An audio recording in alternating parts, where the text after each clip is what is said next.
¿Cómo amanecieron? Gracias al Señor pudieron descansar, ¿verdad? Bendito sea el Señor que nos regala un día más de vida.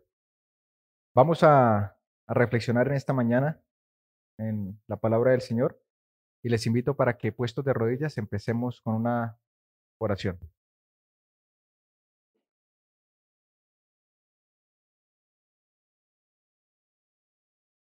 Maravilloso y buen Dios que estás en los cielos, pero que según tu promesa, Señor, también estás en medio de nosotros.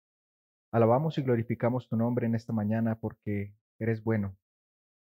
Gracias por la oportunidad de abrir nuestros ojos a un nuevo día porque tu gracia se manifiesta para con nosotros al darnos esa oportunidad de ponernos a cuentas contigo. Gracias por la noche de descanso y por el privilegio de reunirnos como una familia para escudriñar tu palabra.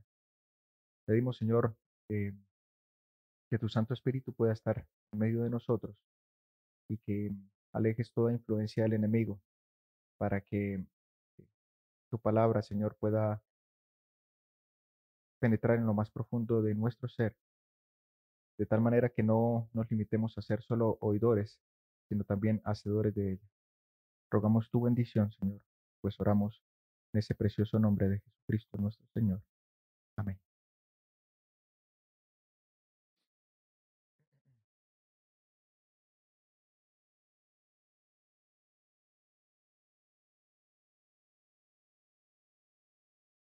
Vamos a abrir las escrituras en el libro de Mateo y ubiquémonos en el capítulo 19.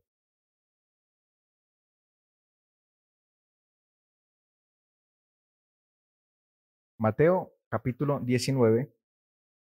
Y vamos a leer desde el versículo 16.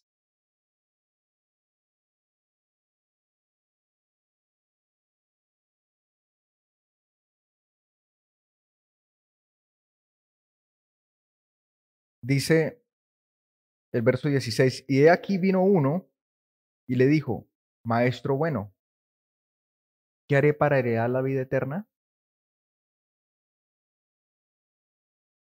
¿Nos hemos planteado en serio esa pregunta alguna vez? Muy en serio, aparte de el contexto teórico que nosotros conocemos.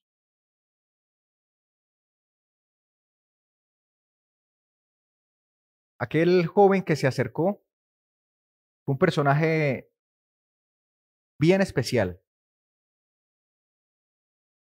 No era un joven cualquiera, era un joven temeroso de Dios, era un joven sincero de corazón, era un joven que había procurado hacer toda su vida las cosas bien delante de Dios. Era un joven que se constituía en el ejemplo de toda la nación judía.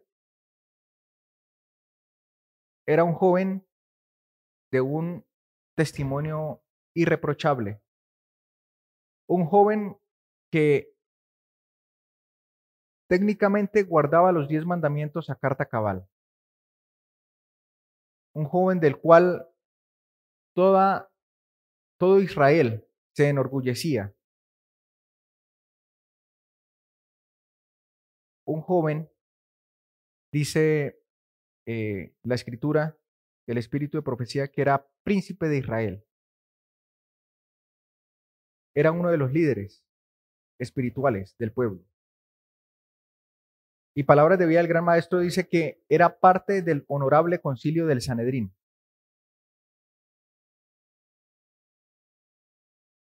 Jesús estaba con algunos, con sus discípulos y parte de una multitud que recientemente había estado con él.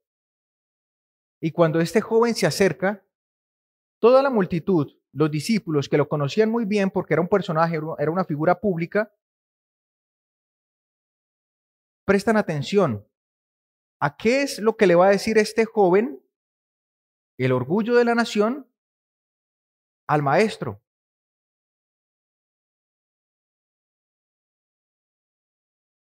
¿Qué debo hacer para heredar la vida eterna? Fue la pregunta. Marcos Marcos el capítulo 10 nos da un detalle extra. Podemos ir rápidamente a Marcos.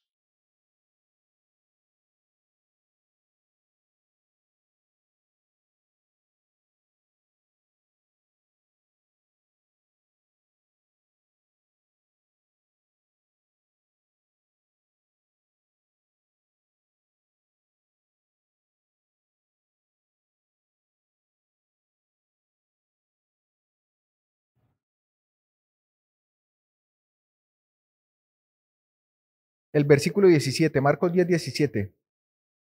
Dice, y saliendo él para continuar su camino, vino uno corriendo. ¿Y qué hizo? Se arrodilló delante de él. No perdamos Mateo 19. Se arrodilló delante de él. Y toda la nación estaba, toda la multitud estaba muy pendiente de cuál iba a ser la respuesta a Jesús, de Jesús a este joven. El joven consideraba que lo había hecho todo bien. Sin embargo, había algo que le inquietaba y por eso formuló esta pregunta. La respuesta de Jesús en Mateo 19, el versículo 18 y el versículo 17. Él responde primero con otra pregunta. ¿Por qué me llamas bueno? ¿Por qué me llamas bueno? Bueno solamente hay uno, y ese es Dios. Implícitamente, Jesús le estaba diciendo a este joven, bueno solo hay Dios, bueno solo hay uno. ¿Acaso tú crees que yo soy ese uno? La actitud del joven, las palabras y la forma en cómo él se dirigió a Jesús demostraban que sí.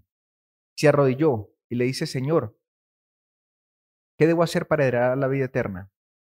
El joven reconocía al Maestro, a Jesús, como su Señor, como Dios. Y el Señor quería resaltar eso. Y luego responde la pregunta, si quieres entrar en la vida, guarda los mandamientos. Yo me imagino al joven levantándose de su posición con una cara como extrañado de la respuesta. ¿Que guarde los mandamientos?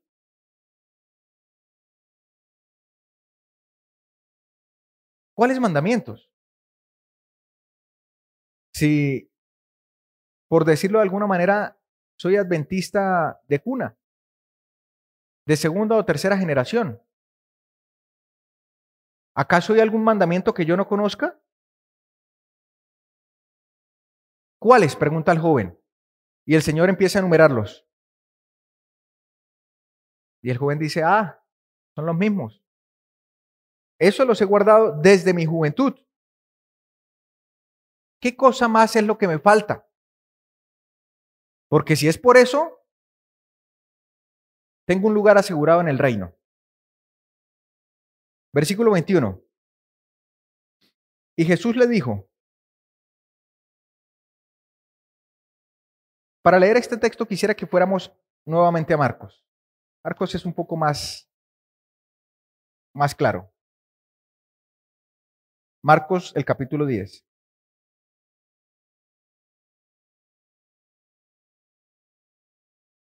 Me llama mucho la atención porque el joven con toda seguridad le dice, esos los he guardado desde mi juventud. Y en Marcos 10 hay un texto que hace que pueda imaginar cómo fue la escena.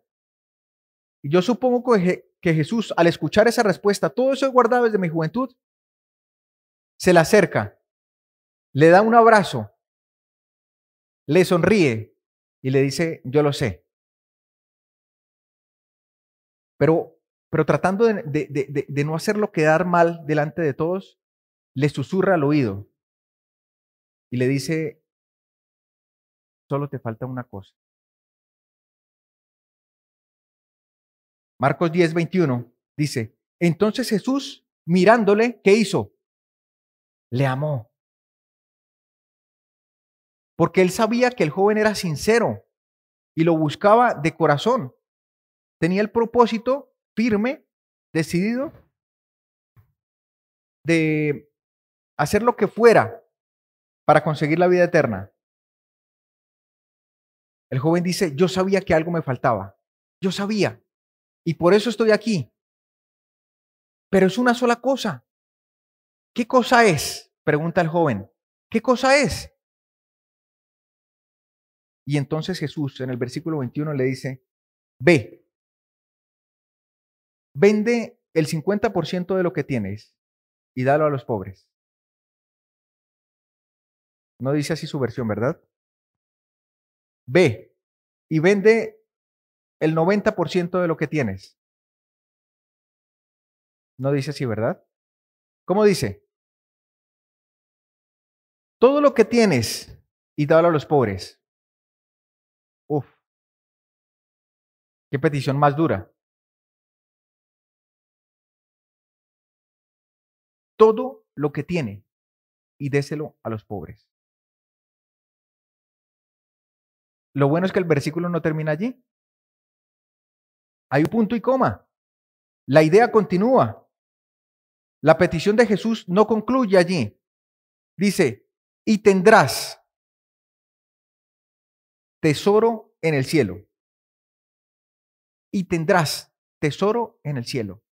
El Señor Jesús le dice, eso que tú tanto amas, eso, porque Él escudriña los corazones, ¿cierto? Él conoce, Él leyó su corazón y le dice, eso que tanto amas, yo te lo voy a dar.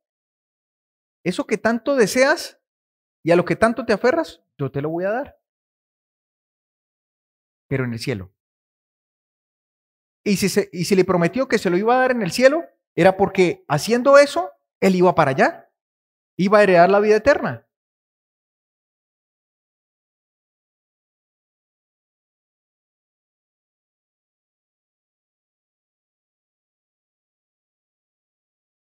Y aquí hay una lección importante que debemos extraer de esta historia. Y es que Dios nunca nos va a pedir algo sin darnos más de lo que nos pide.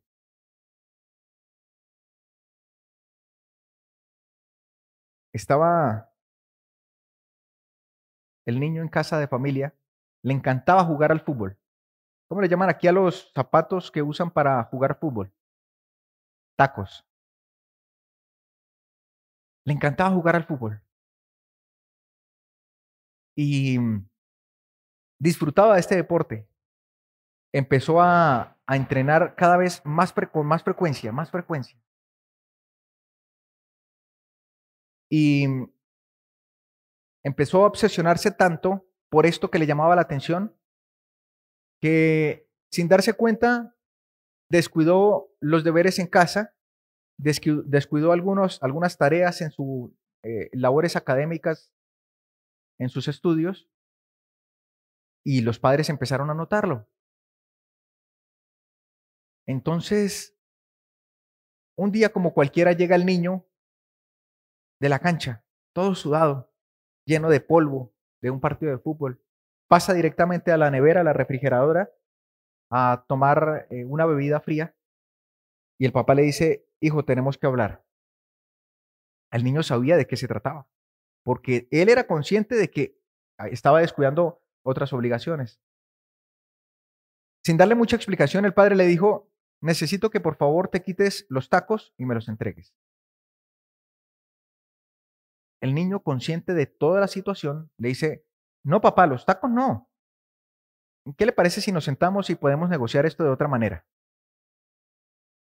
No, te quitas los tacos y me los entregas. El niño le decía, no, los tacos no. Yo voy a empezar a hacer las cosas distintas. Le prometo que a partir de ahora todo va a ser diferente. Que te quites los tacos y me los entregas. El niño llorando, empieza a quitarse sus tacos sucios, viejos, desgastados por la parte de abajo, por los costados, y llorando se los entrega. El padre, en un movimiento rápido, toma una caja que tenía en la parte de atrás y se la entrega. El niño la destapa y mira los guayos que siempre soñó, los tacos que siempre quiso, originales, por los que siempre, los que alguna vez soñó tener.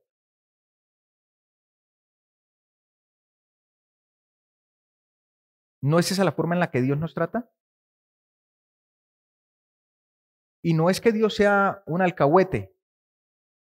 Lo que pasa es que Él no nos paga conforme a nuestras iniquidades, sino conforme a sus múltiples misericordias. Y cuando el Señor pide algo, nos pide porque nos va a dar mucho más de eso de lo que nos está pidiendo. Y le dijo al joven, quita eso, entrega tus tesoros, porque yo te voy a dar eso que tú tanto amas, te lo voy a dar, pero en el cielo. El joven, meditando en lo que el Señor le había pedido, empezó a reflexionar su vida pasada y dijo, pero para esto fue que me quemé las pestañas 5 años estudiando en la universidad. Para esto fue que viví toda una vida organizada de trabajo, para vivir bien, para estar cómodo, para tener un buen nombre, incluso para ayudar a la causa.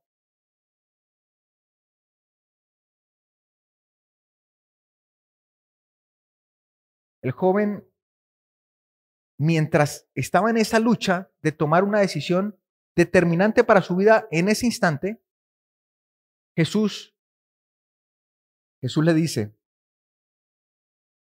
antes de que se arrebate con su decisión, tengo una propuesta extra para hacerle. Y el versículo 21, terminando, le dice algo muy especial, Jesús, muy especial. Algo a lo que él solamente le dijo a 12 personas mientras estuvo en la tierra. Le dijo, te invito para que hagas parte de este grupo especial. Vas a ser uno de ese grupo especial. Vas a ser uno de los 12. Ven y sígueme. ¿A cuántos discípulos llamó Jesús? 11. Él era el número 12. Él era el número 12. Porque Jesús vio en él a alguien que podía ser un instrumento poderoso en su obra. Vio todas las cualidades y vio la sinceridad de su corazón.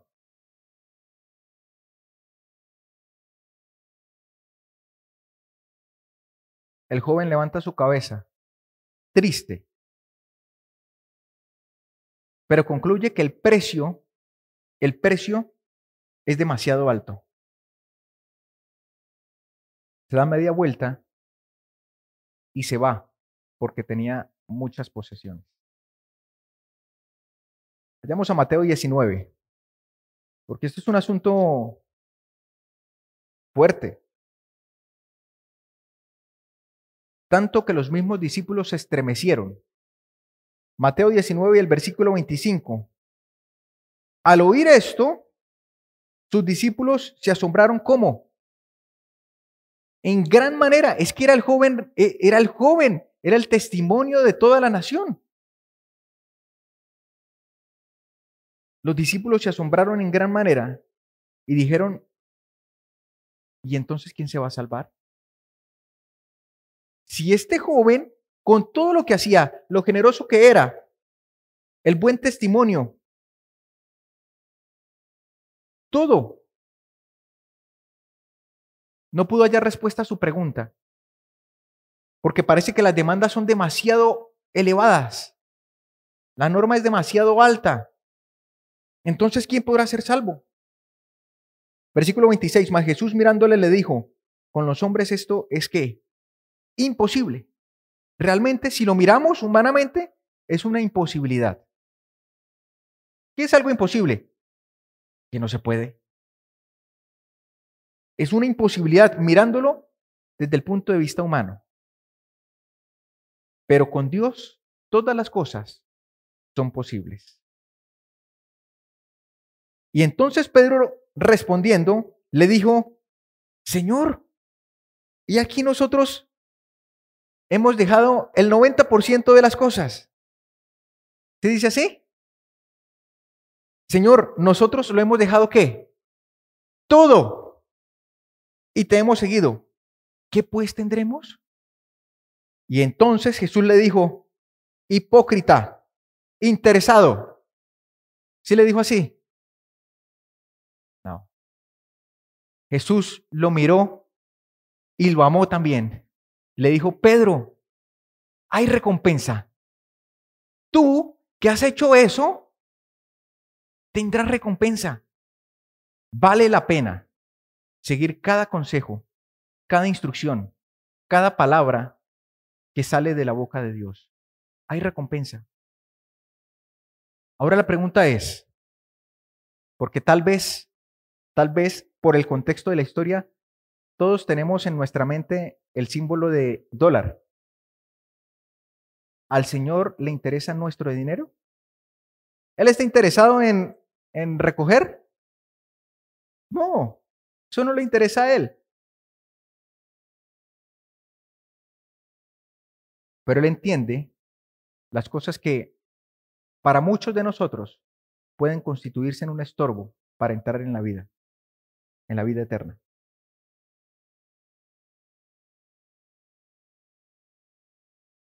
Segunda lección que podemos extraer aquí. Cuando el Señor nos hace un llamado, siempre, siempre nos va a pedir que dejemos algo. Siempre. Que renunciemos a algo. Porque Él sabe que hay muchas cosas que nos estorban.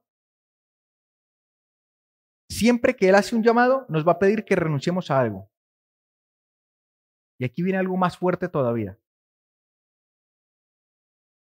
Y casi siempre ese algo es todo. Es todo. Lo mismo le pidió a Juan, a Pedro, a Andrés, a Santiago, a Mateo, al joven rico. Vayamos a Lucas, el capítulo 5. Alguien podría decir, bueno, sí, pero Pedro, ¿qué tanto era lo que tenía que dejar Pedro?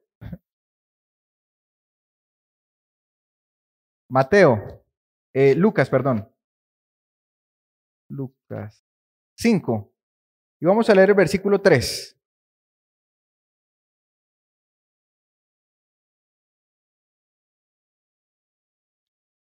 Entrando en una de las barcas, Jesús, entrando en una de las barcas, y me llama la atención lo que la Biblia detalla en ese versículo. ¿Por qué tenía que describir eso? Entrando en una de las barcas, ¿qué más dice? Oh, interesante. Dice, era de Simón. Continúa el texto. Le rogó que se apartase de tierra un poco y sentándose allí, enseñaba desde la barca a la multitud.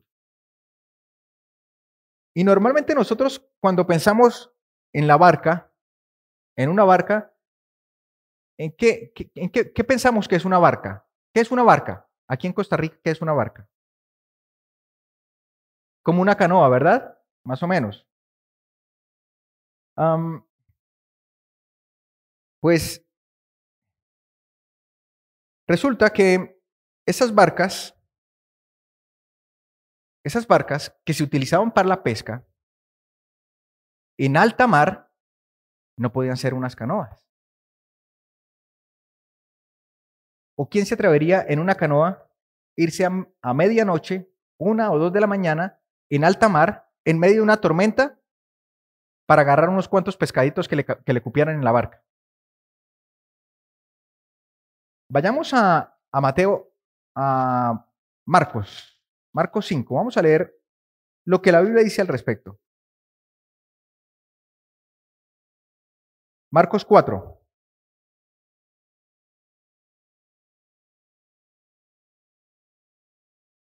Y leamos el versículo 37. Y se levantó una gran tempestad de viento. Y las olas, ¿qué cosa? ¿Qué cosa hacían? ¿Azotaban qué? La barca, que no era una canoa, de manera que se anegaba. ¿Creen ustedes que una canoa es capaz de soportar la tempestad de alta mar? De paso, miren lo que dice el versículo 38. Y él, hablando de Jesús, ¿estaba dónde? En la popa. ¿Una canoa tiene popa? Esto es un término utilizado solamente para barcos de gran envergadura. ¿Y qué estaba haciendo Jesús? Ah, él estaba en una canoa durmiendo y todo el agua le caía encima, pero no se despertaba. No, era un gran barco, tan cómodo que en medio de una tormenta Jesús ni se percataba, ni se percataba. Y tuvieron que salir a llamarlo y decirle, maestro, nos estamos hundiendo. No, así es. ¿Tienen idea cuánto puede costar un barco pesquero? Bueno, algunos miles de dólares. Y esto nos da un indicador. Mire lo que dice el deseo de toda la gente en la página 211. Hablando relatando el hecho de Mateo, de Lucas 5:3. Jesús entró en el barco de Pedro y le pidió a este que se apartase un poquito de la orilla. Desde allí, Jesús podía ser visto y oído por todos. Esa fue la razón por la que Jesús se subió al barco, porque había tanta multitud que muchos de ellos no podían verlo. Así que dijo, me subo al barco y desde ahí todos me van a ver y me van a escuchar mejor. Y desde el barco enseñó a la muchedumbre reunida en la ribera. Era un gran barco. Probablemente Pedro tenía la compañía pesquera más grande de todo Capernaum. Y cuando usted revisa el comentario bíblico de Lucas 5:3, dice que tenían una exitosa sociedad pesquera. Exitosa sociedad. Y el Señor le dice, deje eso a un lado y sígame.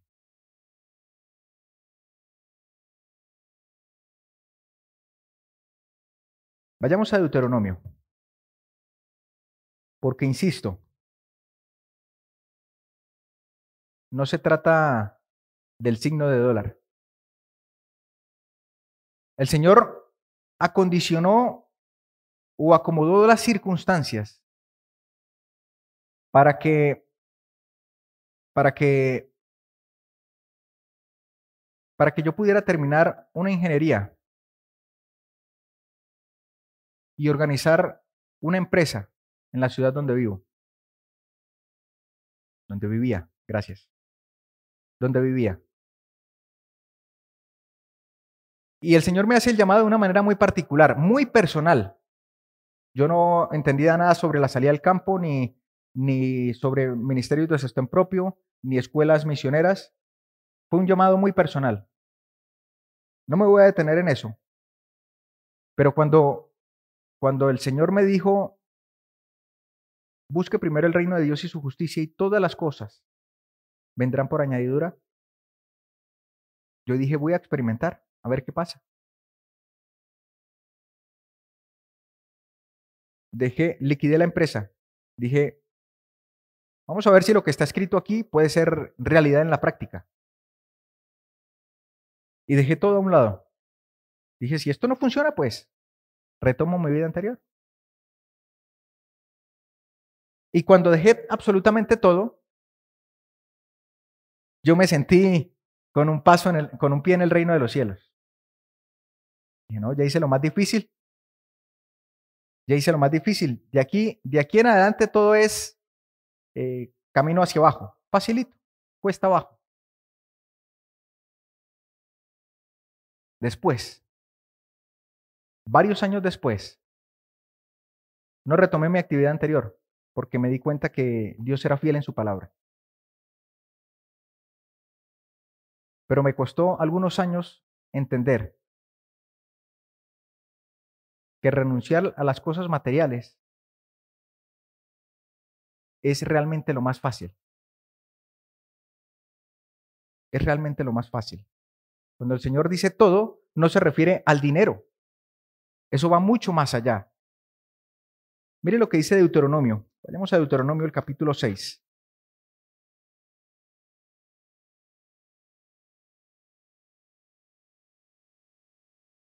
Leamos el versículo 4, el versículo 5. Y amarás a Jehová, ¿cómo? Con el 90% de tu corazón. ¿Sí? Con todo tu corazón. Todo tu corazón. Todo tu corazón. Y el hermano Fermín nos explicaba lo que era la palabra egoísmo, ¿cierto? Egoísmo es tener al yo en primer lugar.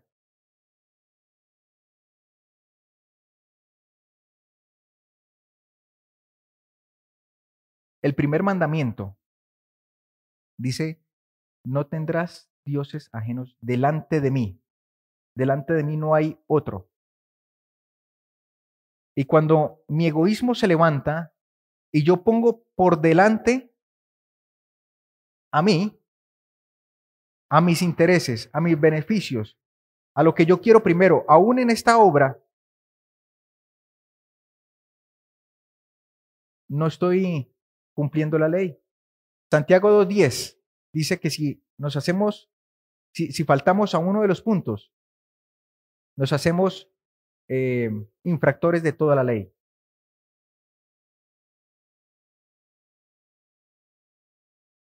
En algún momento nosotros como adventistas llegamos a pensar o a preocuparnos en el tema de la persecución. Nos van a perseguir por guardar la ley de Dios, por guardar el sábado.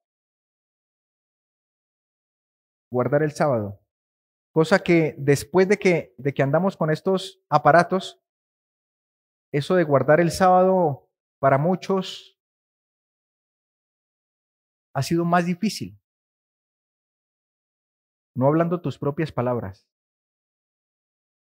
no haciendo las cosas que atañen a tu sentido personal. Y a veces los sábados tomamos esto y nos desviamos, ¿cierto? Creemos que va a haber una ley dominical que vamos a ser perseguidos porque guardamos el sábado.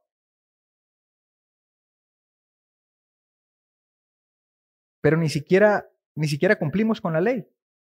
Nuestro yo siempre está delante. Nuestro egoísmo siempre va adelante.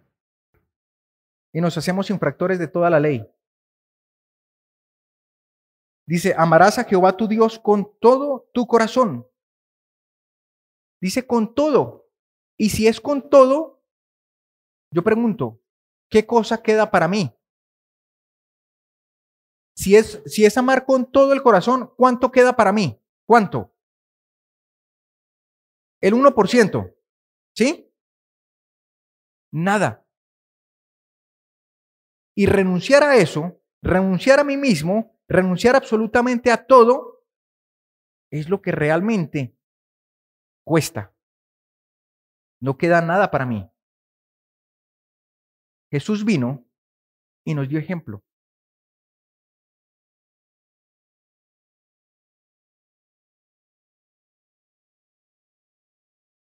Jesús vino y nos dio ejemplo. Es lo que dice Segunda de Pedro. Segunda de Pedro,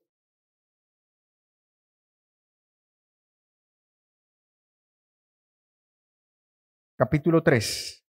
No. Primera de Pedro 2, versículo 21. Porque para esto fuisteis llamados, pues también Cristo padeció por nosotros, haciendo ¿qué cosa? ¿Qué cosa hizo? Nos dejó ejemplo para que seáis vosotros ¿qué? Para que sigáis vosotros sus pisadas. Pregunta, ¿Cristo renunció a todo? ¿Él dejó todo? ¿O se reservó algo? Vino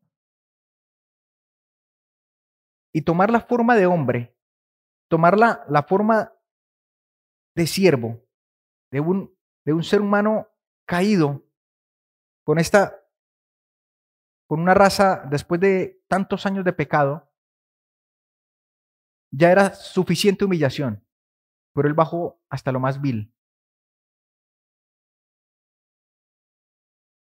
Las zorras tienen cuevas, ¿cierto? Y los pajarillos tienen nidos. Pero el Hijo del Hombre, ¿qué? No tiene ni dónde recostar su cabeza. Vino y nació en un establo con vacas. Él podía haber venido como un ser humano y tener una vida digna, más o menos cómoda, y aún así ser nuestro ejemplo. Pero él se destituyó absolutamente de todo. El Hijo de Dios, el creador del cielo y de la tierra, del universo entero. ¿No nos dice eso a nosotros algo?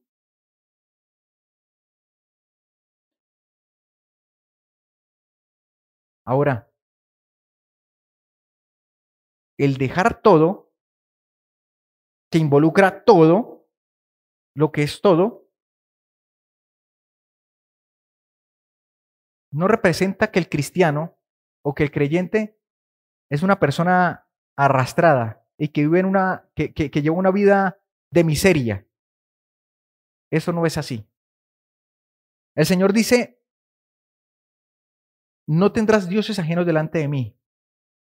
Amarás al Señor con todo tu corazón, con todas tus fuerzas, con toda tu alma. Este es el primero de todos los mandamientos.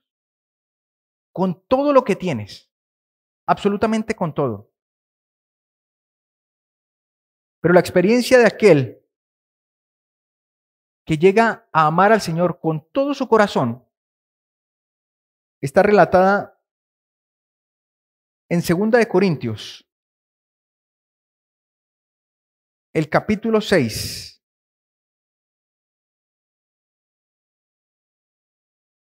Y vamos a leer para el contexto, yo creo que en el versículo 8. Sí. 2 Corintios 6, versículo 8. Aquel que ama a Dios con todo su corazón, vive esto, vive una realidad distinta de la que el mundo puede ver. Por honra y por deshonra, por mala fama y por buena fama, como engañadores, pero ¿qué? Veraces, como desconocidos, pero bien conocidos, como moribundos, ¿cómo? Moribundos, mas aquí vivimos, como castigados, mas no muertos, como entristecidos, mas siempre ¿qué?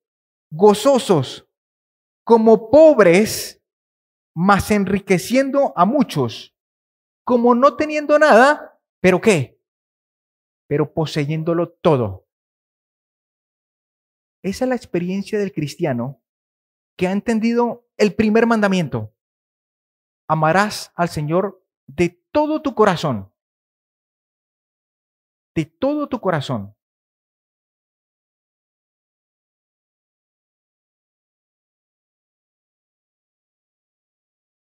Llegará el momento, en un futuro muy próximo,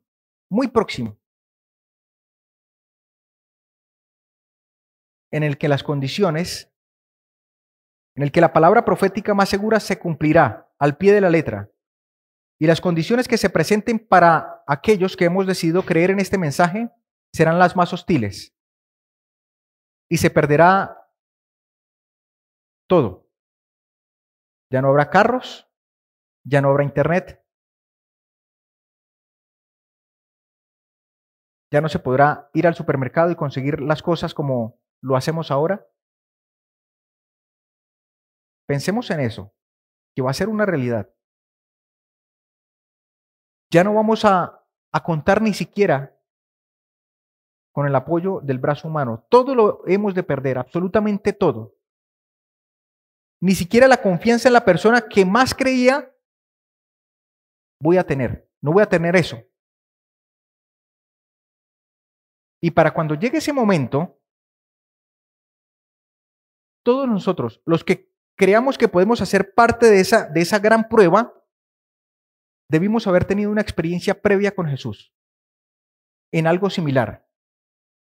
De lo contrario, será imposible sostenerse de pie en ese momento. Allí lo vamos a perder todo. Y solamente vamos a poder avanzar por fe. ¿Y qué es fe? Fe es creer aunque las cosas vayan absolutamente mal. Pero la fe no es ciega.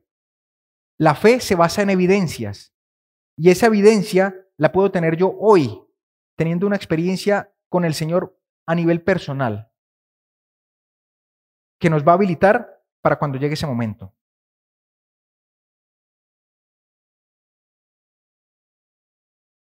Fe es creer aunque las cosas vayan mal. Y yo les preguntaba en estos días, ¿por qué a veces un enfermo se ora por un enfermo y este no sana?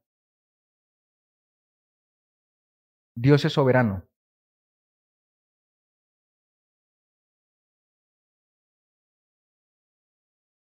Pablo, quien tuvo un encuentro personal con Jesús,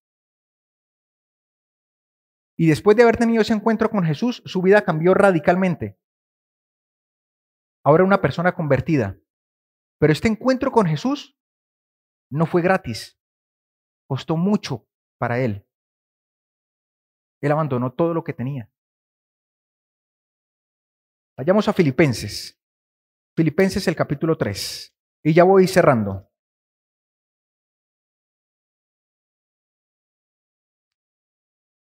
Filipenses 3. Y vamos a leer el versículo 4 en adelante. Miren las cosas en las que Pablo podía decir, es que yo soy tal, es que yo tengo tal.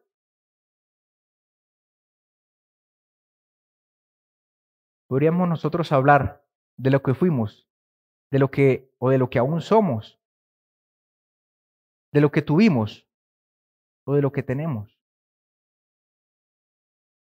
Pero Pablo, que había entendido que era darle el primer lugar a Dios, que era no tener dioses ajenos delante del Señor, dice Filipenses 3 y el versículo 4, aunque yo también tengo de qué gloriarme en la carne, si alguno piensa que tiene de qué confiar en la carne, yo más. Circuncidado al octavo día, del linaje de Israel, de la tribu de Benjamín, hebreo de hebreos, en cuanto a la ley, ¿cómo era? Fariseo. En cuanto al celo, perseguidor de la iglesia. En cuanto a la justicia que es por la ley, ¿cómo era? Irreprensible. Pero cuantas cosas eran para mí ganancia, lo que yo consideraba importante, las he estimado como pérdida. ¿Por qué? Por dar el primer lugar a Dios. Por amar a Dios con todo el corazón. Versículo 8. Y ciertamente aún estimo todas las cosas como pérdida por la excelencia del conocimiento de Cristo Jesús, mi Salvador, por el cual ¿qué? He perdido el 90% de lo que tengo. Lo he perdido todo. ¿Y lo tengo por qué? Por basura, para ganar a Cristo. Y ser hallado en Él, no teniendo mi propia justicia, que es la de la ley, sino la que es por la fe de Cristo, la justicia que es de Dios. ¿Por qué? Por la fe. Pablo vivió esta experiencia. Y cuando se encontró con Jesús, lo perdió todo. Perdió hasta su salud. Pablo tenía un problema en la vista que le ocasionó el encuentro con Jesús. Esa deslumbrante gloria que él pudo visualizar dejó su vista lastimada. Y él le decía, Señor, estoy 100% en tu causa, pero hay algo que me limita. A veces cuando predico en las noches, como no habían focos LED, no habían este tipo de iluminación,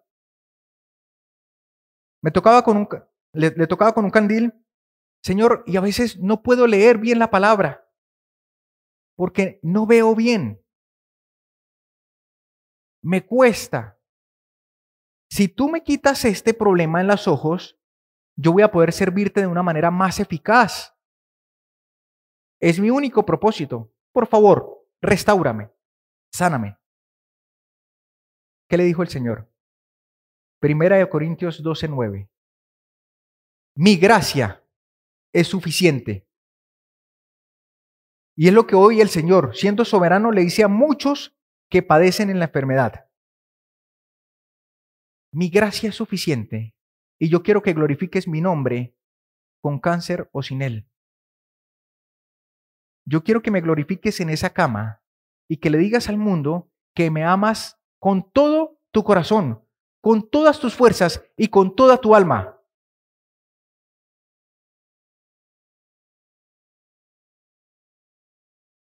Algunos dicen, pero es que Dios no escucha mis oraciones. Yo oro para que esta persona pueda ser sanado, para que yo pueda sanarme, y Él no me escucha. Santiago 4. Santiago 4 nos dice,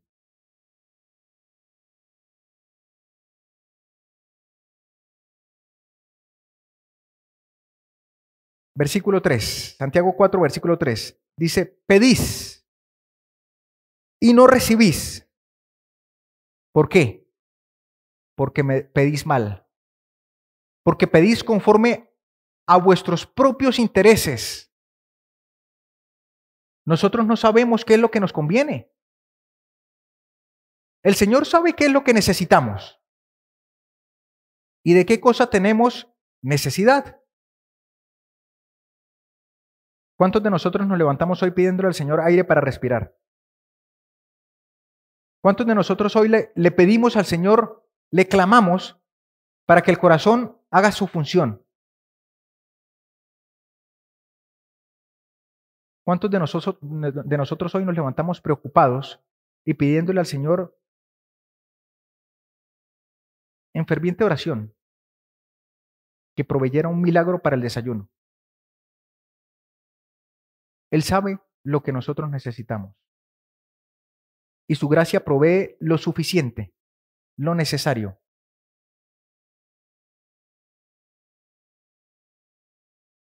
Pero nosotros pedimos de acuerdo a lo que nosotros podemos ver, de acuerdo a nuestra necesidad. Es que Dios no me escucha. Eso mismo pudieron pensar en los cristianos de la Edad Media. Ellos habían escuchado cómo 3 jóvenes hebreos fueron metidos al horno de fuego y en su fe dijeron, Dios puede salvarnos, pero está en sus manos, es su decisión. Si no lo hace, igual nuestra decisión está tomada. Él puede sanarnos y si no, igual voy a glorificar a Dios con mi vida. Él puede librarnos del horno de fuego. Fueron metidos allá y el Creador del cielo y de la tierra estuvo con ellos allí. En medio del horno de la aflicción, en medio de la más severa prueba, Los 3 jóvenes estaban con Jesús, allí, en la prueba. Y eso es lo que el Señor promete. En medio de la enfermedad, en medio de la dificultad, en medio de la tribulación, de la angustia más grande, yo voy a estar ahí con ustedes. Y eso es lo más glorioso. Porque cuando el rey Nabucodonosor les dijo, salgan, salgan, siervos del Dios viviente, ellos dijeron, no, nosotros de aquí no salimos. Estamos con Jesús. Yo quiero estar con Él aquí, no importa dónde esté. Yo no le estoy prestando atención que estoy en el fuego. A mí me interesa es que en medio de esta prueba yo estoy con Jesús. Y ellos se deleitaron en eso. Finalmente salen por la orden del mismo Dios.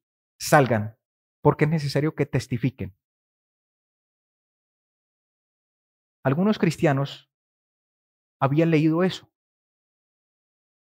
y sabían que Dios era poderoso para librar de las llamas del fuego a sus hijos. Pero estos cristianos, aunque oraron y conocían esa historia, tuvieron que ser amarrados a una estaca. Se les encendió fuego y solo sus llamas pudieron acallar su voz. ¿Por qué Dios no responde a veces? Dios es soberano y Dios dice, mi gracia es suficiente. Y el propósito de Dios es glorificar, que sus hijos glorifiquen su nombre independientemente de las condiciones. ¿Acaso estos cristianos que habían leído cómo Daniel había sido rescatado de el foso de los leones, leones hambrientos, iban a devorar a Daniel? Pero en medio de esa prueba, ¿quién apareció? El ángel del Señor. Y al otro día, el rey desesperado lo llama, salga, salga. Daniel dice, no, yo no quiero salir. Yo estoy en medio de los leones, en medio de la prueba más severa, pero estoy con Jesús al lado. Yo no quiero salir. Finalmente, el Señor le dice, salga, porque es necesario que usted testifique, que glorifique mi nombre. Pero estos cristianos que habían leído esa historia y que sabían que Dios era poderoso para evitar que sus hijos murieran devorados por los leones, en el Coliseo romano, muchos de ellos oraron, pero fueron despedazados por las fieras. Fe es creer, aunque las cosas vayan mal. La fe se desarrolla por el oír, y el oír por la palabra de Dios, dice Romanos 10:17. Esa fe solamente se puede obtener a través de una experiencia personal con Dios. Hubo un personaje que lo entendió muy bien, y aquí finalizo. Del Antiguo Testamento, un hombre que lo tenía todo, posesiones terrenales a no más dar. Era bendecido con muchos hijos. En aquel entonces, tener muchos hijos representaba una bendición grande del cielo. Tenía un hogar cristiano, muchos bienes materiales, tenía estabilidad en todos los sentidos y era un hombre muy espiritual. Pero él lo perdió absolutamente todo. Todo. Hasta el apoyo humano, sus amigos y aún su esposa le dijo, maldice a Dios y muérete. ¿Recibiremos el bien de Dios y el mal no lo recibiremos? En todo esto no pecó Job. Su salud fue quebrantada, lo perdió todo y su carne se estaba cayendo a pedazos, se estaba muriendo poco a poco. Y en medio de esa más terrible prueba, Job dijo, aunque me mataren, aún confiaré en Él, porque lo he conocido, porque sé quién es Él. Y aunque mi carne sea deshecha, mis ojos verán al Rey. Y todo el cielo dijo, gloria a Dios, porque había un hombre en la tierra que no medía el amor de Dios por las circunstancias, por la enfermedad, por la prosperidad, por las bendiciones materiales. No, había alguien que medía el amor de Dios porque no medía el amor de Dios por las circunstancias, sino porque había aprendido a conocerlo de forma personal. Esta experiencia de fe y de entender que tenemos que renunciar a absolutamente todo, no colocando por delante el signo de dólar, sino entendiendo que eso realmente es lo más sencillo. Amar a Dios con todo el corazón, con toda nuestra fuerza y con toda nuestra alma, constituye la verdadera experiencia de un cristiano que va a ser capaz de soportar la gran prueba final.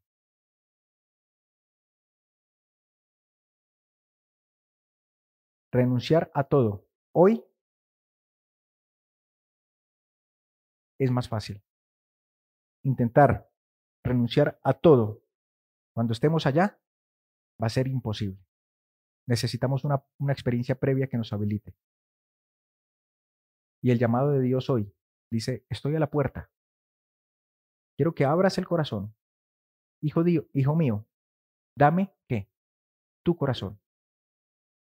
Todo tu corazón. Todo. Ni 1% para mí. Que el Señor, a través de la obra de su Espíritu Santo, pueda ayudarnos a entregar ese corazón. Nos ayude a renunciar a nosotros mismos y estemos dispuestos a hacer todo, todo por el Señor.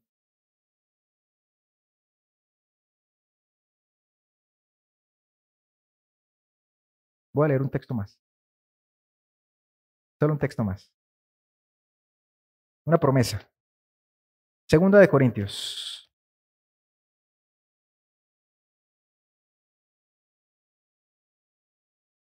Básicamente es lo que, lo que Jesús, es la forma en que Jesús termina hablándole al joven rico. Segunda de Corintios 4 y el versículo 17.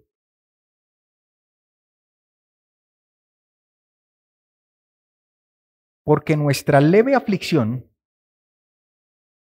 la cual es que momentánea, esto de tener que dejar absolutamente todo, de tener que vivir ciertas privaciones, de negarnos a nosotros mismos, de entregarlo todo por el Señor, las dificultades que todo eso acarrea. Dice, todo esto, porque nuestra leve aflicción, la cual es momentánea, produce en nosotros un inmensurable y eterno peso de gloria.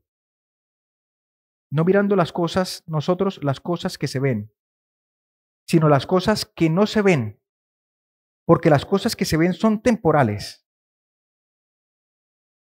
El joven rico, lo único que podía ver, tenía, tenía un velo en sus ojos, lo único que podía ver era sus posesiones terrenales. Y decía, renunciar a eso, renunciar a lo que he sido, a todo mi estudio, a todo, es inconcebible.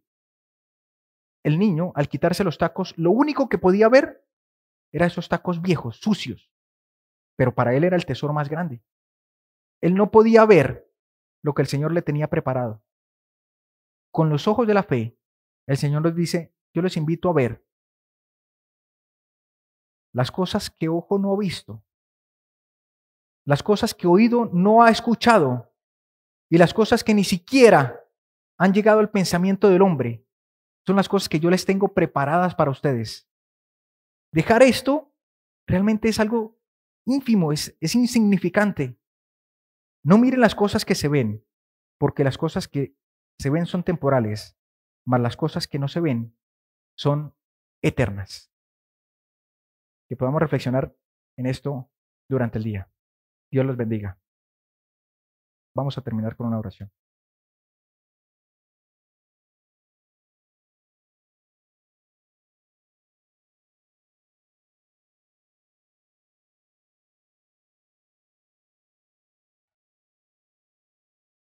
Bendito Padre, venimos a ti, Señor, para expresarte nuestra gratitud,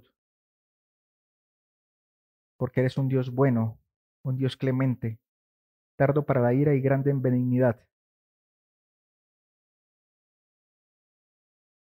trabajando con corazones, Señor, egoístas, entregados a sus propios intereses, autosuficientes, llenos de orgullo y de egoísmo. No te cansas de llamar a la puerta de nuestro corazón y pedirnos que te amemos con todas nuestras fuerzas, que te amemos con todo lo que tenemos. Señor, perdónanos, porque en nuestra vida, con nuestra actitud, hemos puesto en primer lugar a otras cosas antes que a ti. Es tan difícil, Señor, para el ser humano contemplar algo que no se ve. Pero, Señor, hombres como Moisés se sostuvieron porque miraban el galardón. Se sostuvieron porque anduvieron como viendo al invisible. Y hoy, Señor, queremos que hagas el mismo milagro en nosotros. El mismo milagro que obraste, Señor, en Giezi, el siervo de Eliseo, que no podía ver el conflicto que se desarrolló a su alrededor y los intereses eternos que están en juego. Pero, Señor, tú quitaste el velo de sus ojos y él pudo ver las cosas que no se ven.